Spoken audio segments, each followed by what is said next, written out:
I'm Dustin, and this is Horroritis. Now, in the 80s, two very important things in my life happened. One, I was born. Two, they released Return of the Living Dead. Now, you may be asking, why is a campy take on the zombie genre important to me? And for that, we're going to have to take a small trip back on memory lane. Now, in the 80s, cable had pretty much taken hold of America. Most people who had cable also had HBO. Now, my grandfather, being both a TV junkie and a technophile, he had HBO, and he had his VCR set up to record pretty much everything on HBO 24/7. For some of you younger viewers, go to Google and type in VCR and you'll know what I'm talking about. So, by the early 90s, my grandfather had this massive closet just full of VHS tapes, top to bottom, all three walls inside. And on the door, he had a list of movies in alphabetical order. Each movie had a corresponding number. That number was the number of the VHS tape that it was on.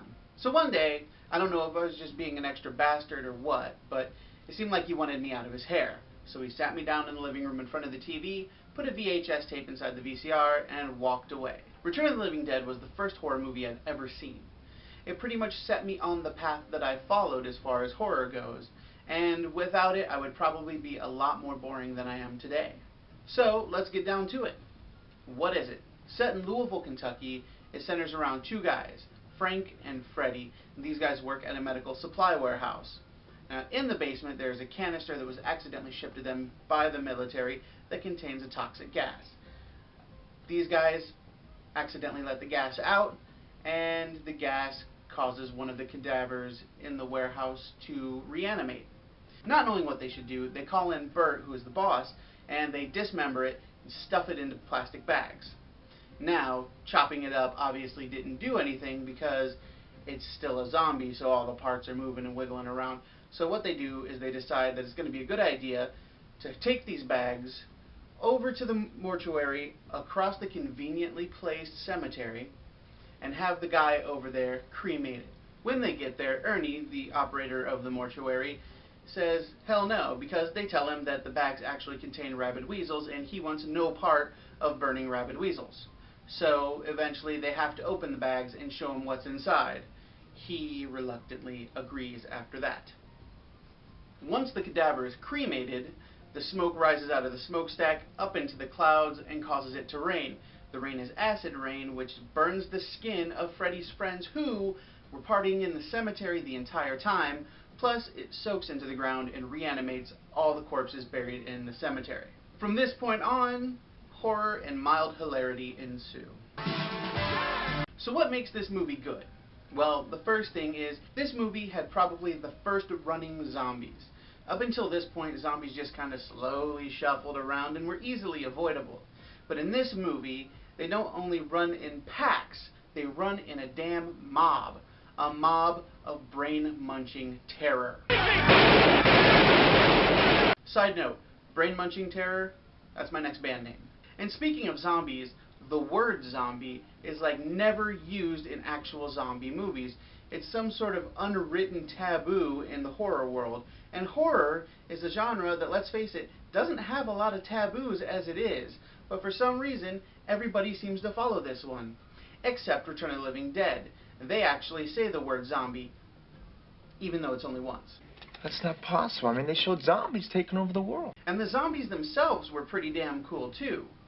You had the cadaver, you had Tarman, you had that awesome little zombie by the ambulance,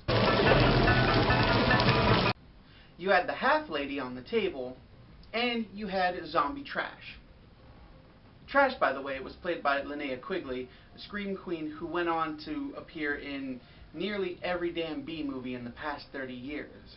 Other actors from this movie that went on to be in other horror movies were Clu Gulager, who went on to do Nightmare on Elm Street Part 2, and he's better known for the Feast trilogy. Then there's James Karen, who actually came back for Return of the Living Dead Part 2. There's also Tom Matthews, who came back for Return of the Living Dead Part 2, plus he went on to star in Friday the 13th Part 6. Miguel Nunez also went on to star in other horror movies such as Carnosaur 2, Leprechaun 4 in the Hood, and Juana Man.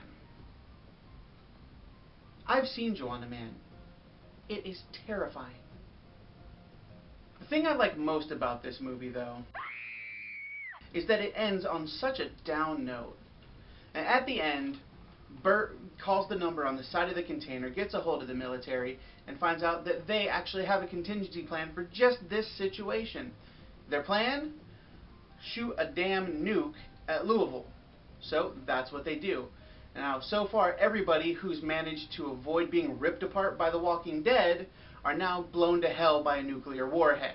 But it doesn't end there, because the nuclear warhead burns up all the zombies, the smoke rises into the air, fills the clouds rain down acid, and boom, the whole cycle starts all over again.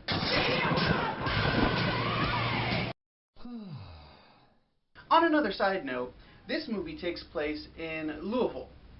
Now, in The Walking Dead, those events take place in Cynthiana, which is about an hour-and-a-half drive east of Louisville. So, in my mind, it is not impossible to think that maybe, perhaps, hopefully, awesomely, I wish that the events that started off The Walking Dead in Cynthiana were actually sparked by the events of Return of the Living Dead in Louisville. Think about it.